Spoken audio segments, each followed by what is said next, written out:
बोलिए श्री सतगुरु महाराज की जय। सतगुरु धनी देवचंद्र जी महाराज की जय। महामती श्री प्राणनाथ प्यारे की जय। सतगुरु श्री राम रतन साहेब की जय। मेरे प्राणाधाम, मेरे आत्म संबंधी सुंदर साथ जी, आप सभी के चरणों में मेरा कोटान कोट प्रेम पर। तो प्यारे सुंदर साथ जी, गत भाग में आपने जाना कि महाराज श्री किस प्रकार उन महात्मा की विशेषता बताते हैं कि कैसे अनोखे व्यक्तित्व के वह विद्वान थे कि वह किसी के सुनते नहीं थे और अपने पुरजोर प्रभाव के साथ अपना प्रभाव सामने वाले पे डाल देते थे।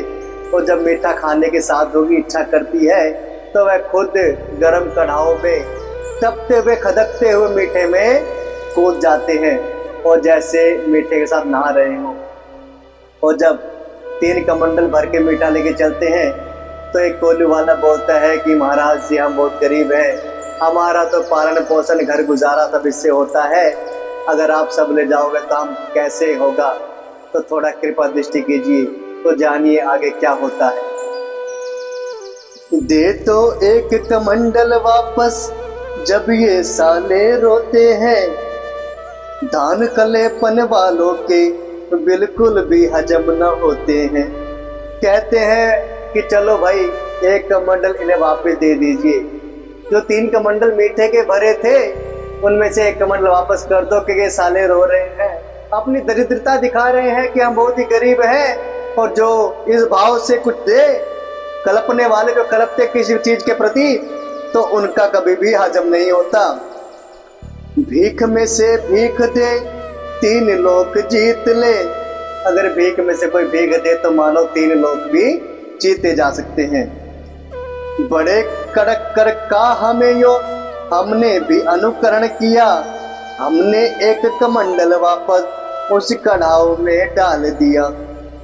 तो कहा कि बड़े कड़क आवाज से जब हमें बोला गया कि इनको एक कमंडल वापस कर दीजिए, तो हमने भी तुरंत प्रभाव के साथ क्या किया कि एक कमंडल उस कढ़ाव के अंदर वापस डाल दिया। लिए हुए जाते थे जब हम भरे कमंडल मीठे के, बोल उठे एक साथ कड़क कर साधु खड़िया पलटन से। जब हम एक कमंडल लेकर जा रहे थे मीठे से भरे हुए, तो अचानक से क्या होता है, जो खड़िया पलटन वाले सारे साधु जमात में थे वह भी कड़क कर एकदम बोल उठते, क्या टोपे ओपे टूके बच्चों, तुम्हें नजर नहीं आता क्या, तुम तो जी मुंह पसर पसर कर गुरु महाराज ठोए मीठा। तो वह कहते हैं उन सभी खड़िया पलटन वालों साधु जमात से, अबे ओ मोटे पेट वालों, क्या तुम्हें शर्म नहीं आती, तुम्हें जरा भी लज्जा नहीं आती कि तुम बैठकर पसर पसर के टांग फैलाकर जीम तो लेते हो और गुरु महाराज अपने हाथ से मीठा उठाए फिर रहे हैं। ये तुम्हारे लिए बहुत शर्म की बात है। चलो कमंडल थामो आकर, चले आ रहे हैं साले, कुछ आगे जा करके हमने सब में बटवा डाले। तो कहा कि चलो कमंडल उठाकर चलो आगे आगे, तुम ऐसे चलते जा रहे हो। लेकिन कुछ दूरी जैसे ही आगे बढ़े हम, तो हमने क्या किया, सब में मीठा बटवा दिया। वे चिपके चिपकाए वहीं चलते रहे यात्रा पर, लेकिन जो महात्मा थे जो मीठे के कढ़ाव में खुद ब खुद बैठ गए थे, वे बिल्कुल चुपके चिपकाहट के साथ ही ऐसे ही हमारे साथ यात्रा पर चलते रहे। उन्होंने पानी के साथ स्नान करना भी उस समय उचित नहीं समझा। अगले दिन नदी जब आई तब आए उसमें नहाकर, हमें नहीं था श्रद्धा बिल्कुल भूतों और अवधूतों पर। और जैसे अगले दिन चलते चलते यात्रा पर हमारे मार्ग में जब नदी आ जाती है, तो वह साधु महात्मा तुरंत उस नदी में जाते हैं और फिर उस दिन नहाकर आते हैं। लेकिन हमारे अंदर क्या था, हमें बिल्कुल भी विश्वास नहीं होता था किस पर, भूत प्रेतों पर। ऐसे चमत्कार सिद्धि के ओछे काम कहे जाते थे, ऐसे सिद्ध महात्माओं में कभी नहीं आदर पाते थे। तो जिस प्रकार का चमत्कार उन महात्मा ने दिखाया कि वह गर्मा गर्म कढ़ाई के अंदर जय मीठा पक रहा था, उसमें बैठ जाते हैं और उसे नहाना शुरू कर देते हैं मीठे से। तो इस प्रकार का चमत्कार या भूतों की शक्ति हम उस पर बिल्कुल भी नहीं विश्वास करते थे। इस प्रकार का चमत्कार तो कोई सिद्धू पुरुष ही कर सकता है जिसने सिद्धियां धारण की हुई हो। लेकिन अगर कोई सच्चा महात्मा है, सच्चा संत है, उस प्रकार के संतों के बीच में इस प्रकार की सिद्धि की कोई भी वैल्यू नहीं है, कोई भी उसकी कीमत नहीं है। दुनिया वालों को बहकाने और डराने का है काम, केवल दुनिया वालों में सिद्ध लोग पाते हैं ना। यह केवल और केवल कुछ नहीं है, इस प्रकार का चमत्कार दिखाना केवल दुनिया वालों की नजरों में अपने आप को सिद्ध साबित करने के लिए होता है। और यह दुनिया वाले बेचारे घबराकर ऐसे सिद्ध लोगों का अपने बीच में नाम बना देते हैं। और ये सिद्ध जो पुरुष जो सिद्धि धारण किए होते हैं अपने आप को चमत्कारी पुरुष मानकर अपने आप को पुजवाते फिरते हैं। फिर चमत्कार दिखला करके ये उनको आकृष्ट किया करते हैं, किंतु बाद में उन्हीं लोगों को ये कष्ट दिया करते हैं। बड़ी सीधी बात कटाक्ष के साथ महाराज यहाँ पर कहते हैं कि इस प्रकार के जो व्यक्ति होते हैं जो किसी प्रकार की सिद्धि करने के पश्चात कोई चमत्कार लोगों को दिखाते हैं, पहले तो उनको ऐसा ऐसा दिखाते हैं कि भाई तुम्हारे कष्टों से निवारण तुम्हारा हो जाएगा, परंतु बाद में क्या होता है, उन्हीं लोगों को दूसरे रूप में कष्ट पहले से कई गुना बढ़कर मिल जाता है। तो प्यारे सुंदर साथ जी, कितनी सरल बात महाराज जी ने सरल शब्दों में कही है कि आप किसी सिद्धि के, किसी जादू मंत्र, किसी चमत्कार के चक्कर में ना पड़े, क्योंकि वह शुरू में तो आपके भले में आपको नजर आएगा, परंतु बाद में जो उसके कारण कष्ट आएगा वो 2-4 गुना बढ़कर ही आएगा।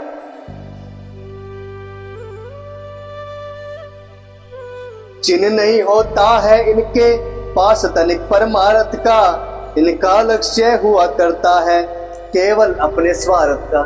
कि इनके पास तनिक मात्र ऐसा निशान, ऐसा चिन्ह, ऐसा भी कारण नहीं होता कि इनके अंदर कोई परमार्थ यानी परमात्मा के प्रति कोई ऐसी भक्ति, ऐसी श्रद्धा भाव नजर नहीं आता।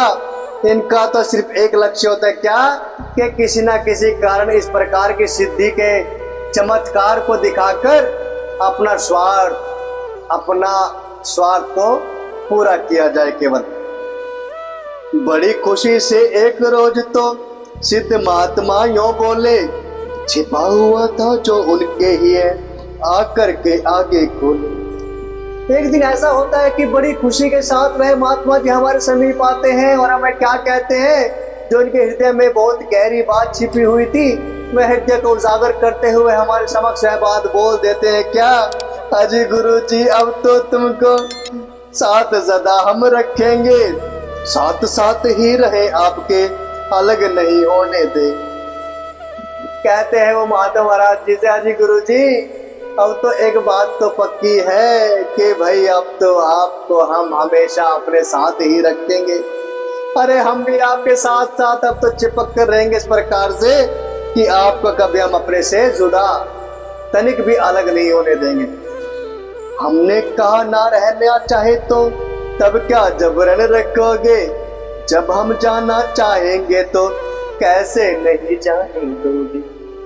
तो महाराज जी अपनी बात स्पष्ट कर देते हैं कि भाई अगर हमारी इच्छा तुम्हारे साथ रहने की नहीं हुई किसी कारण से, तो क्या तुम हमें जबरदस्ती रखोगे, और जब भाई हम जाना चाहेंगे तो तुम ऐसा कैसे हो सकता है कि तुम हमें जाने नहीं दोगे। कैसे नहीं रहोगे हम पे जड़ी बूटियां आती हैं, सेवन तो कर ही लेते हो, बस इतना ही काफी है। तो वह महात्मा भी अपने सारे विचार समक्ष रख देते हैं महाराज जी के।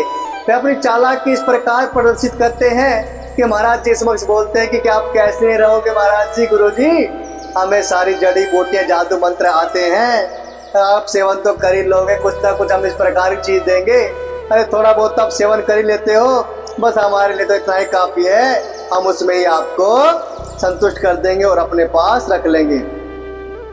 सेवन के पश्चात आप खुद ही जाने का नाम ना लोगे, जहाँ चाहे हम तुम अपने आप हमारे साथ चलोगे। कहते हैं कि हम इस प्रकार की वस्तु, इस प्रकार की चीज आपको दे देंगे कि अगर आपने उनका सेवन कर लिया तो आप खुद ब खुद जाने का नाम भी नहीं लोगे, और फिर तो जहाँ पर हम कहेंगे आप वहीं हमारे साथ चलोगे। हमने भी गंभीरता से ये सोची बात प्यारे, ये सोची बात, जैसे कहता है किया यदि उससे हो उत्पात। बोलो जी श्री धाम धनी की जय, बोलो जी श्री रतन पिया की जय।